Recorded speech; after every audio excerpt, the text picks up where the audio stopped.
There's an absolutely insane rumor circulating that Gary Gensler could be pegged for Secretary of the Treasury, and that's just one of the stories from this week. Luckily, we have NLW here to unlock the most impactful stories, unpack even, of the week.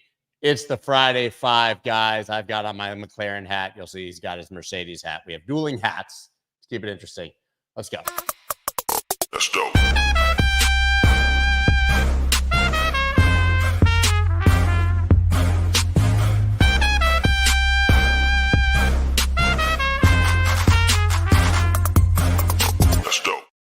What is up, everybody? I'm Scott Melker, also known as the Wolf of All Streets. Before we get started, please subscribe to the channel and hit the like button. Good morning, Daniel. What's happening? How are you? Yeah, Good. man. I had my hair was good. Saw your hat, threw mine on last second, so that we could have dueling Formula One.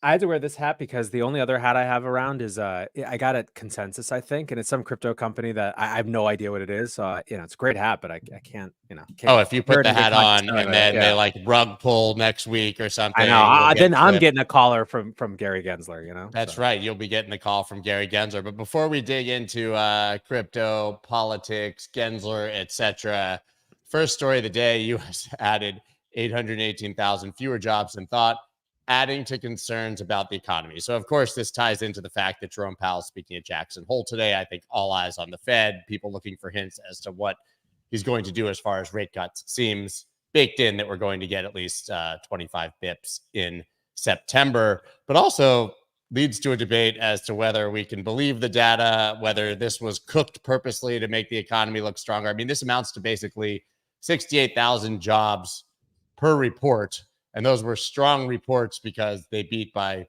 largely less than 68,000 jobs. So have we had a problematic job market this entire time that was somehow being hidden, or that they just missed it in the data on the revisions?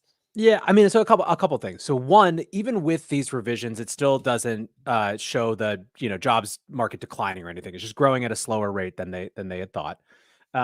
Two, my general belief, until proven otherwise, is that the Occam's razor explanation for things is usually the better one. And their systems for tracking this stuff are kind of old, and there's a bunch of factors that they haven't really figured out how to deal with. One of the big ones being sort of a wave of undocumented immigration is a big piece of this.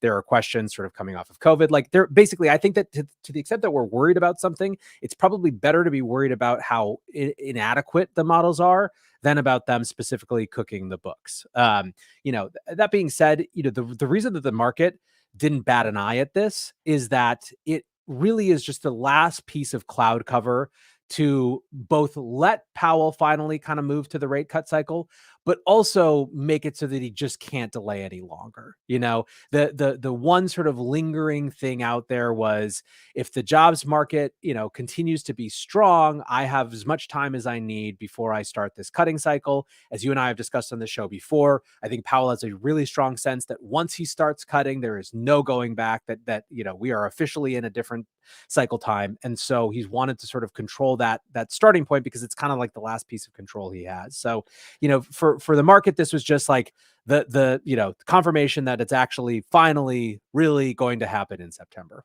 I largely agree, and I'm not a tinfoil hat guy, but I mean, this came out the week of Jackson Hole. Yeah.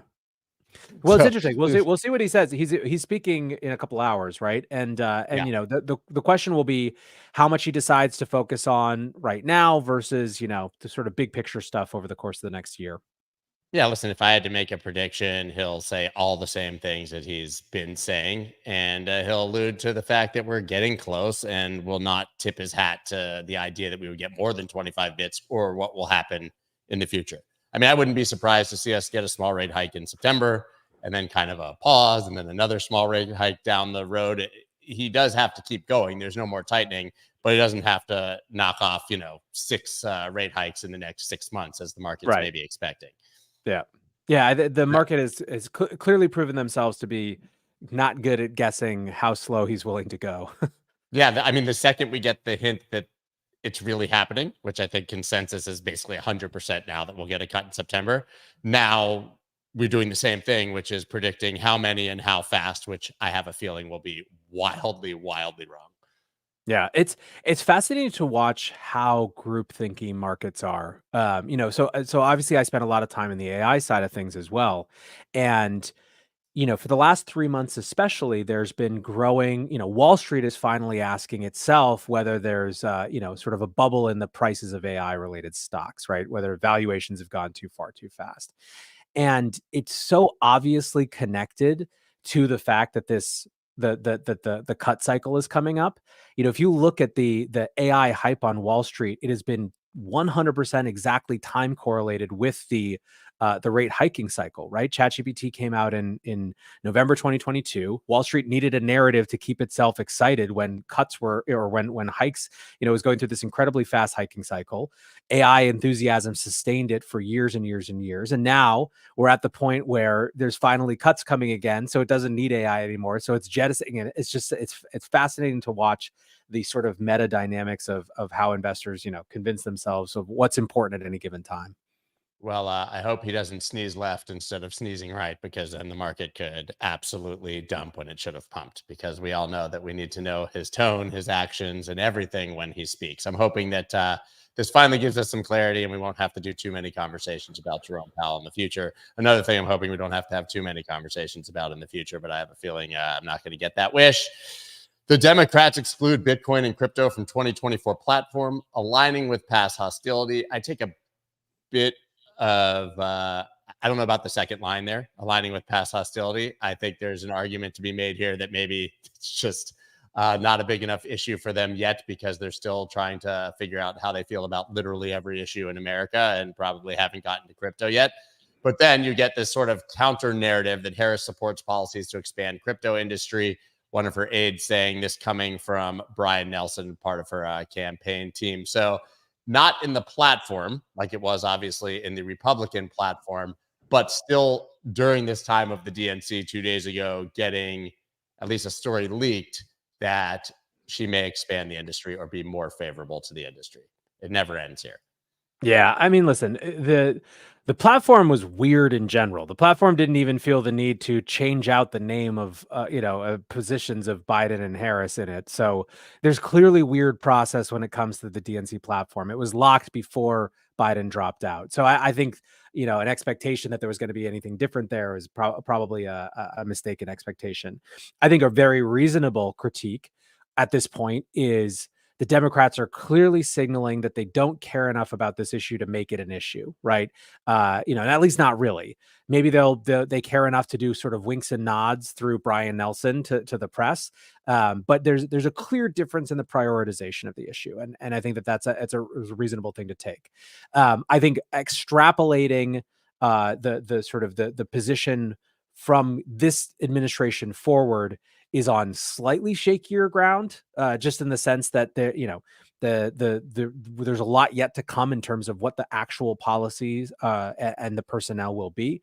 But it's the best that I think can be said is that we are not seeing the same outright explicit hostility that we've seen before. And as we've discussed, for folks who are in the progressive side of the crypto wing, that's progress to them. It might not be progress that's going to win independents over, and it might not be progress that's going to win people who are sort of already inclined to be, opposed to the Democrats over.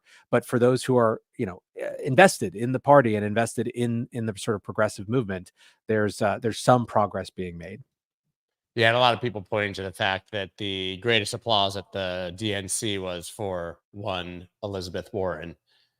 That's disconcerting. Like I think in the crypto industry, we have this narrative that she's losing her power and that perhaps she'll lose to John Deaton, which I'm still hoping may likely be the case.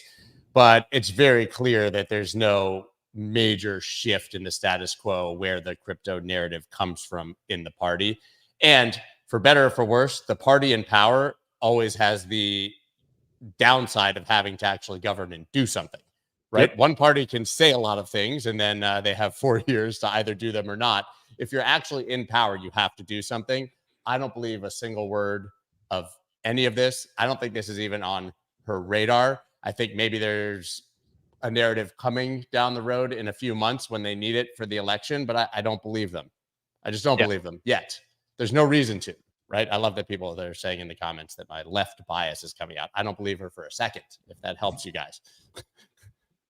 Yeah, listen, I think that when it comes to Elizabeth Warren and that wing of the Democratic Party, hold aside all the discussion of crypto, it is still the case that over the last 8 years, the Democrats have gone even deeper on money equals bad as a policy plank, and that is a legacy of the Warren side.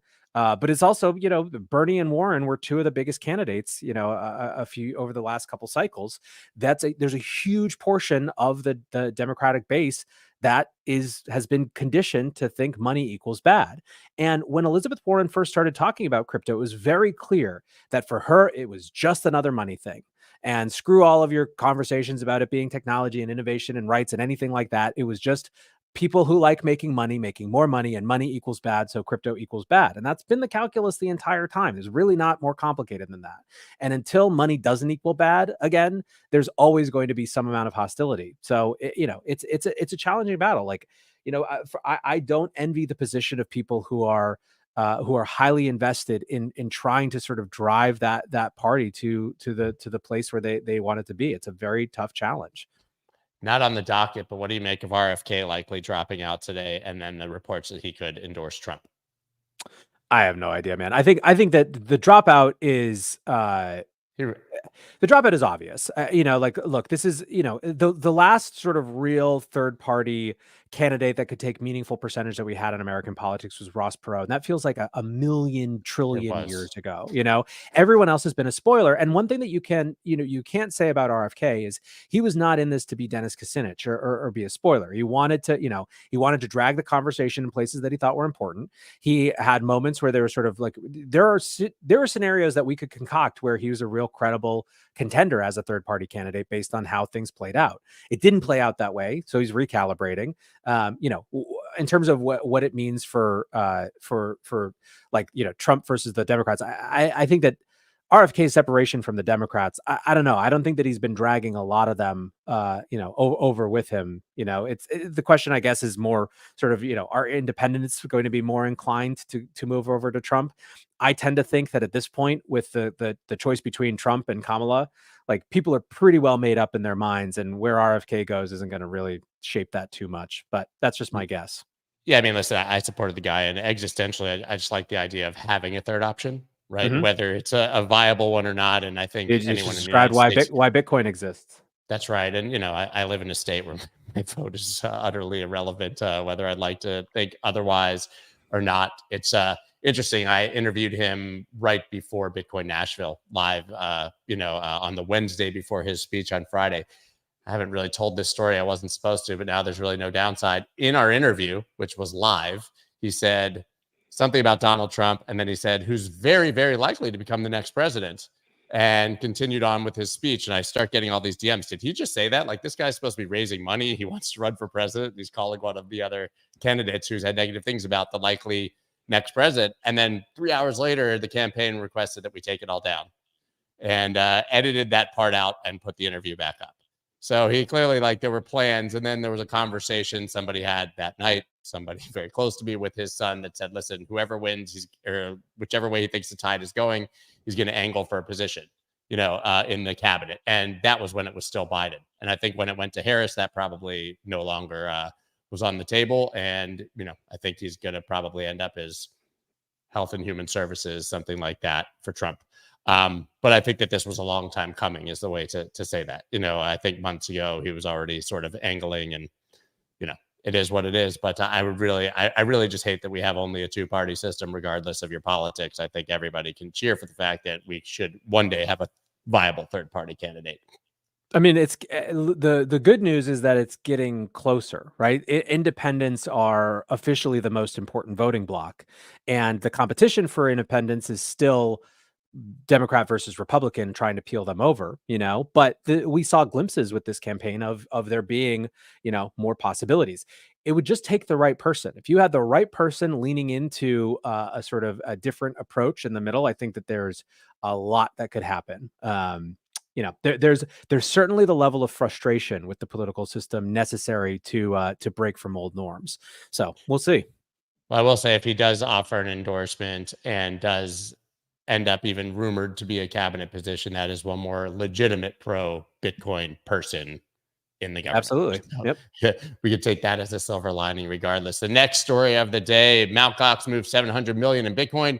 Bitcoin unmoved at 59K. Of course, this was 2 days ago. Now it's moved, but not in the direction that you would think if Mt. Gox creditors were dumping their Bitcoin all over the market. Bitcoin currently trading at 61,000. Interesting take here from Tim Copeland. Mt. Gox casually repaid 92% of creditors, and we're still at 61,000. Ain't bad. I would say we've now have, a solid 10 years of talking about the bearish Mt. Gox unlocks that we assumed would be a nothing burger that are a nothing burger. There's nothing like 10 years of forced holding Bitcoin to convince you that Bitcoin's a pretty good thing to keep holding. That's sort of always been my position, and it seems to be the market. The market seems to be playing that out. Yeah, easy enough. See, that's how you unpack a story. Done.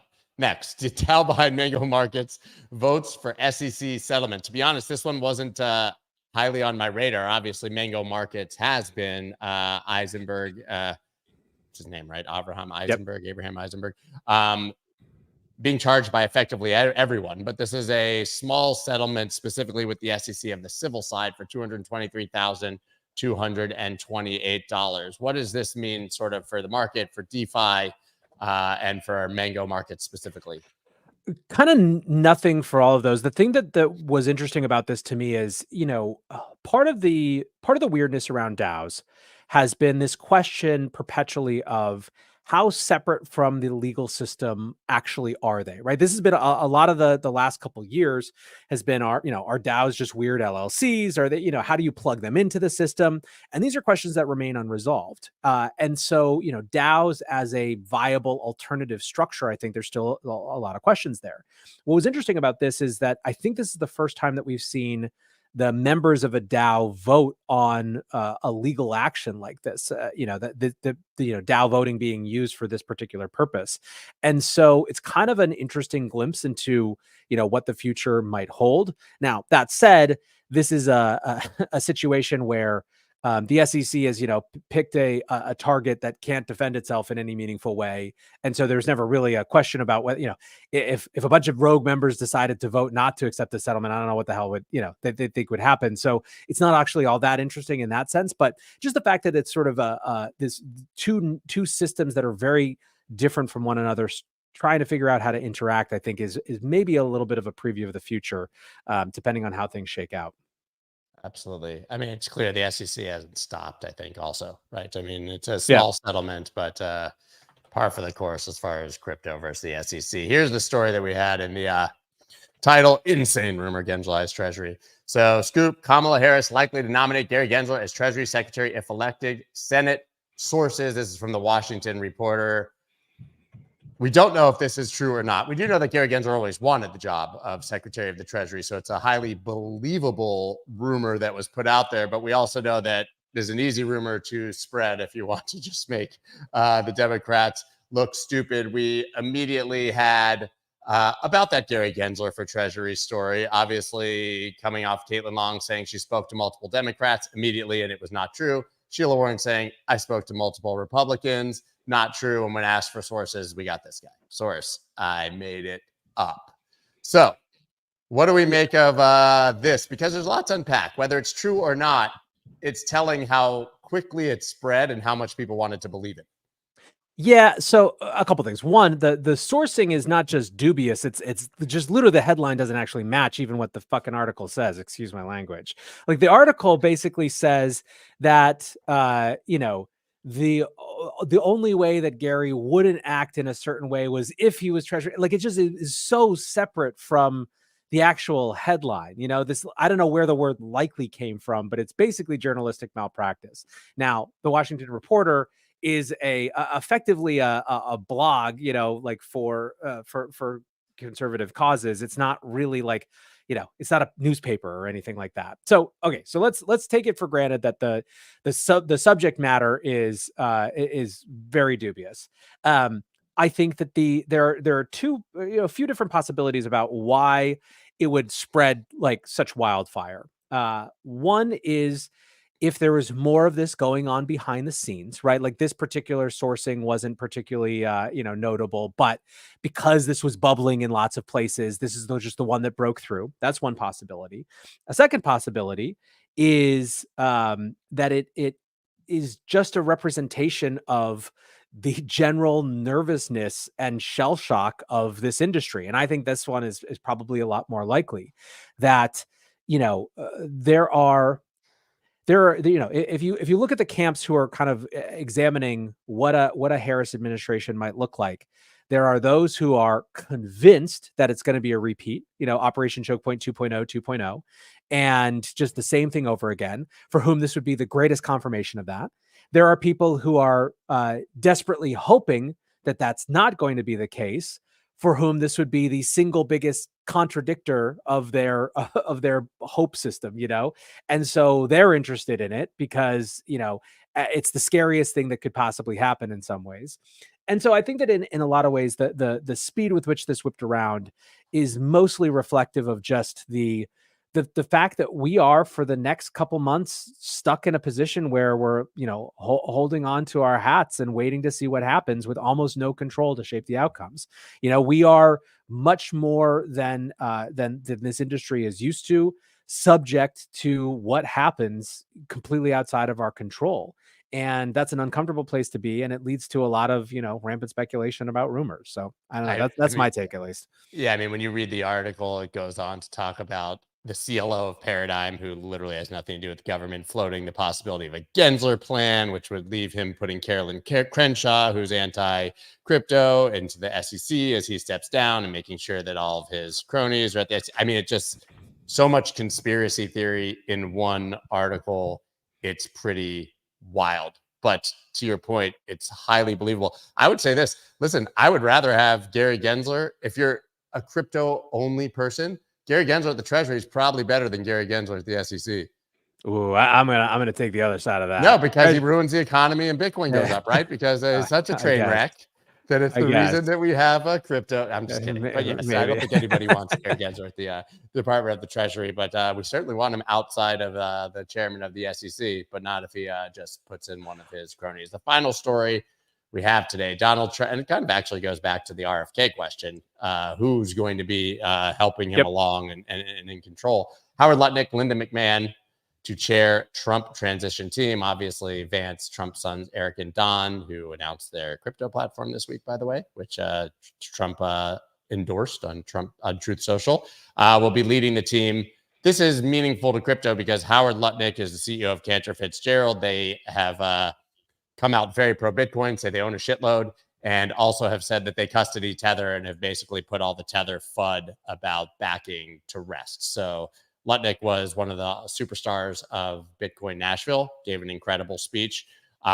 So one more huge mega crypto Bitcoin bull in power in the Trump administration. Yep. I mean, that's the story, is just more and more sort of folks that are stacking up around that campaign that are, pretty deep in this, and not just sort of lip service deep. So, I think there's nothing new here. It's just more confirmation of the same direction. And it certainly seems to be reflective of who Trump is deciding to listen to around him right now. Yeah, I mean, we made the point after his speech at Bitcoin Nashville that regardless of what you thought of the speech, the very fact that he said, hey, I'm going to appoint a council of smart people from the industry was maybe the most impactful part, because I don't think any of us expect any of these candidates themselves to become outwardly pro-crypto. But if they actually bring in people who are in favor of the industry and listen to them and stay out of their way, it could be extremely bullish moving forward. Yep. I think, listen, regardless of who you want to win. I mean, look, if you're a Democrat in crypto, you have the single best silver lining of any Democrat in America right now. If your candidate loses, your industry is likely in a much better position than it otherwise. You might be really upset about a whole bunch of other issues, but you have something that basically no other Democrat has, which is this unbelievably massive silver lining. So, listen, maybe it's all actually positive for everyone. To all the producers and people listening, clip that. That was amazing. we did. I'm ending the show right there. That was perfect. It's so true, and I never really thought about it. You can be super depressed, but maybe at least you'll be in a better financial position in your industry. You'll cry into your money. Yes, cry into my heavy bags. All right, guys, that's all we got for you today on the Friday Five. Thank you, everybody. Follow NLW, of course. Check out the breakdown, all of the things that he is doing, and we'll be back next Friday. See you guys soon. Thanks, man. Bye. Let's go.